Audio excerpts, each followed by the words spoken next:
இல்ல சார். இப்ப ஆனா அவரு முழுசா நம்புறார்ல சார். இந்த கரூர் பிரச்சனைக்கு காரணம் இங்கருந்து யாரோ ஒண்ணு பண்ணது தான். இதோட விளைவுன்னு சொல்றாரு.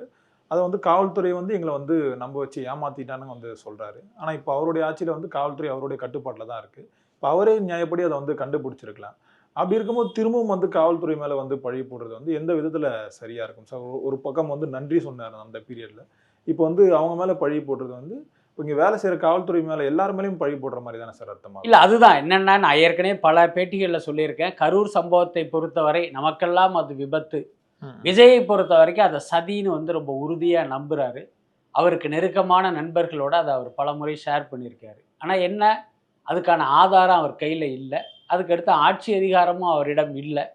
அதனால ம். அத அவரால வெளிப்படையாக பேச முடியல. ம். அப்படிதான் நம்ம ம். அத எடுத்துக்கணும். ம். ம். அதே நேரம் டெல்லியில் நடந்த சிபிஐ விசாரணையில் தன்னிடம் இருந்த ஒரு சின்ன ஆதாரங்களை அல்லது தன்னுடைய சந்தேகங்களை நிச்சயமாக சிபிஐயிடம் தெரிவிச்சிருப்பார் அப்படின்னு நம்ம நம்பலாம். பட் அதே நேரம் நம்ம சொல்றது என்னன்னா, இது குறித்து எனக்கு இப்படியெல்லாம் ஒரு டவுட் இருக்கு. இன்னைக்கு ம். மேடையில பேசினார்ல, ஏற்கனவே அங்க பெரம்பலூருக்கு வராதீங்க அப்படின்னு காவல்துறை எச்சரிச்சாங்க.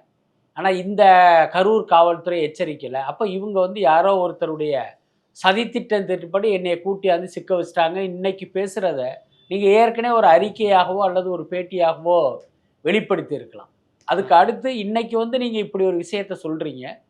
அதுக்கு அடுத்து அன்றைக்கு கரூரில் பணியில் இருந்த காவலர்கள் எல்லாம் இன்னைக்கு நீங்க வந்ததுக்கப்புறம் வேறு பணியிட மாற்றம் பண்ணிட்டீங்க. ஆனா அவங்க இன்னும் இருக்காங்க. ம். ம். நீங்க நினைச்சிருந்தீங்கன்னா, அவர்களை விசாரணைக்கு உட்படுத்தி, என்ன நடந்தது? செந்தில் பாலாஜி உங்களுக்கு இப்படி ஒரு அசைன்மென்ட் குடுத்தாராங்கிறத நீங்க கண்டுபிடிச்சிரலாமே. ம். ம். அப்படி செய்யாம சும்மா வெறுமனே ஒரு குற்றச்சாட்டை மட்டும் எழுப்பிக்கிட்டே போறதுங்கிறது ஒரு சரியான அணுகுமுறை இல்ல. ஓகே, என்ன ஓகே. காரணம் அப்படின்னா, நேத்து நீங்க ஒரு கட்சியின் தலைவர், அதிகாரம் வேற ஒரு இடத்துல இருந்துச்சு. அவர்களுக்கு எதிராக உங்களால போராட முடியல. அதனால உங்களுடைய மௌனத்தை மக்கள் ம். அத நியாயப்படுத்திக் கொள்வதற்கு வாய்ப்பு இருக்கு. ஆனா இன்னைக்கு ம். அதிகாரமே உங்க கையில தான் இருக்கு. நீங்கள் நினைத்தால் அந்த உண்மைய உங்களால கண்டுபிடிச்சிட முடியும். அதை நோக்கி நீங்க சொல்றது தானே சரியாக இருக்கும்.